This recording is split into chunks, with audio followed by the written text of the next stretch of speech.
Hoggie's beer reviews. Hoggie's beer reviews.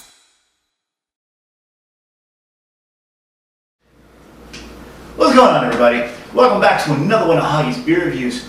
And today's beer, which I'm going to show you right now, is a beer that I've been curious about for quite some time. This is called Blind Faith, and it's the IPA from the Magic Hat Brewery in Vermont. A lot of people are familiar with Magic Hat. They're famous for the Magic Hat No. 9, which is an apricot pale ale.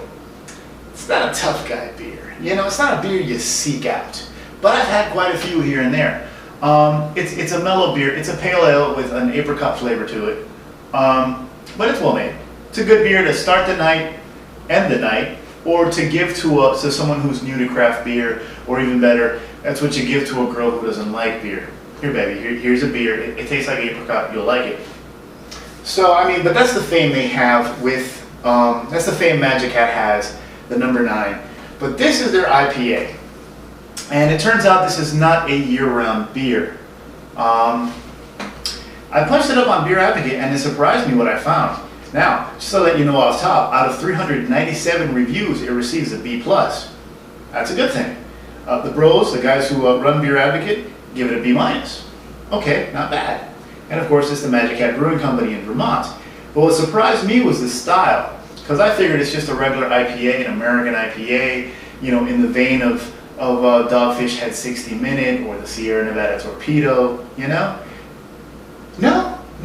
It's an English IPA. At least what they're telling me here. You gotta remember, guys, the India Pale Ale style originated in England, in Europe. And back then, they did not make the beers as hoppy as we do here in the States. In America, IPAs kind of took a whole new level because there are so many varieties of hop that grow naturally. Hops grow naturally in the U.S., all across the Pacific Northwest. So we have that natural resource. So Americans just started making hoppy beers because they had hops to spare. So the American IPA is just generally so much hoppier than the English IPA. But some brewers do decide to brew the beer in the original English style. So that's what we're working with here. And let's see, for the record, it's 6.2% alcohol by volume. All right, cool. So far, so good. I like a hoppy beer, so knowing that it's an English style IPA is a bit of a turnoff, but I'm still curious to see what it says. Let's see. Okay, here you go. This is the IPA on tour. Magic Hat is presenting our year-long tour of IPAs. Oh, tour of IPAs. They have more IPAs? Please join us in welcoming to the stage our revolving roster of 4 features specially formulated to entertain the palates of hop lovers worldwide. Smell the hops, taste the hops, love the hops, and stay on tour with our quarterly cabaret of IPAs. Okay. Interesting. All right. And for those that are interested, on the side of the box here, the packaging, limited engagement, IPA on tour, 60 IBUs of Apollo and Cascade hops. 60 IBUs isn't that bitter. IBUs are international bittering units. It's just a unit used to measure how bitter a beer is. But we'll see. Enough talking. Let's get right to this. My IPA goblet. I drink all my IPAs out of here if I can help it. And let's see what Magic Hat has to offer in the IPA department.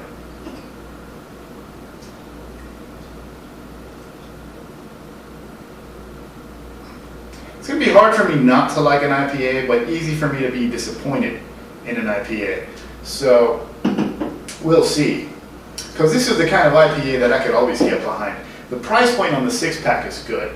The alcohol by volume is only 6.2%, which is sessionable. You know, I love me a good IPA, you know, the Avery IPA or Ruination or the Sierra Nevada Torpedo, but they're all over 7%. So once you have 3 of them, you might want to call it a day if you have stuff to do.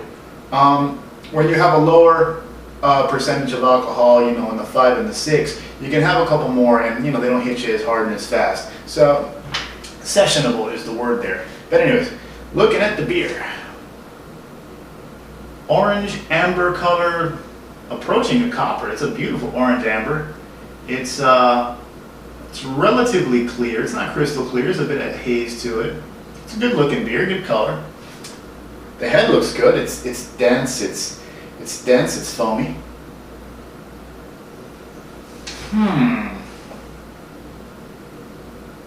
Piney and floral, but not really strong smells. Not really. It's not overpowering as far as the smells coming off of this beer. You smell the hops, but they're not all in your face. Hint of caramel under that. I mean, it smells good. There's no apricot in there. That's a good thing. So, let's see.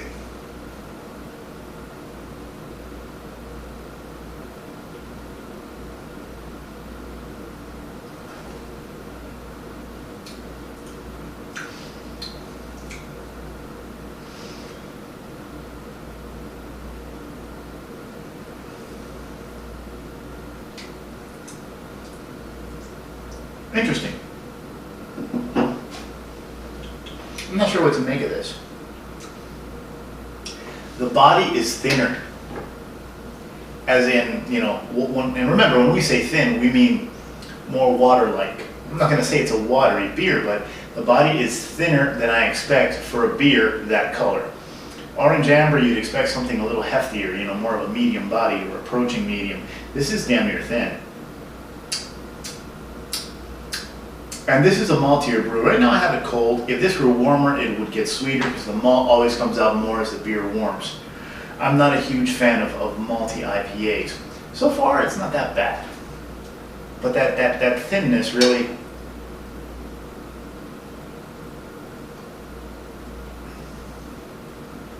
You don't get a lot of hops up front. Little bite, a little bit of bitterness bite, a little bit of bite from the carbonation. But it's so thin, you swallow it down so much faster because it's that much thinner. You know, there's nothing left to cling. There's no body, you know?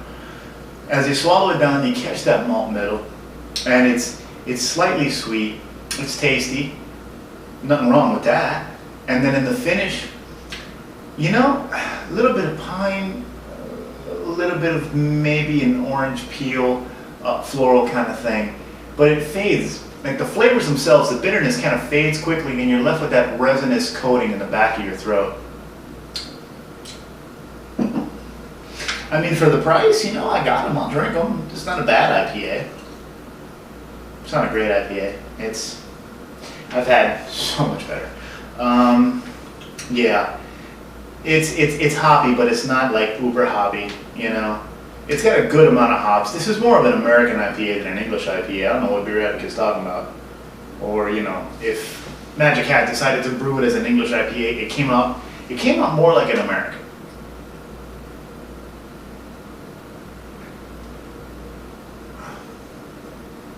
There's a buttery quality to it, kind of like a toffee kind of thing to it.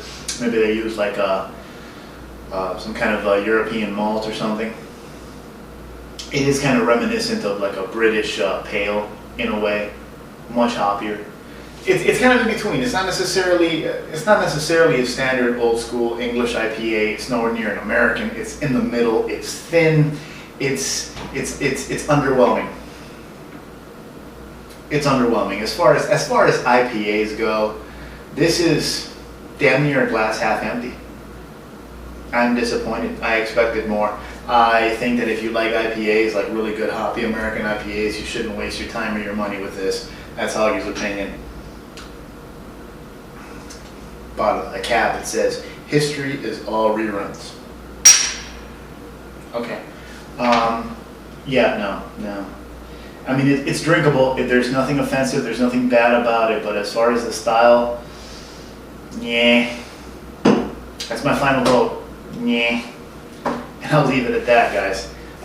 Blind faith. I went into it with some blind faith. I kind of regret it. Oh well. What can you do? You win some, you lose some. Thanks for watching, guys. Cheers. I'll see you on the next one.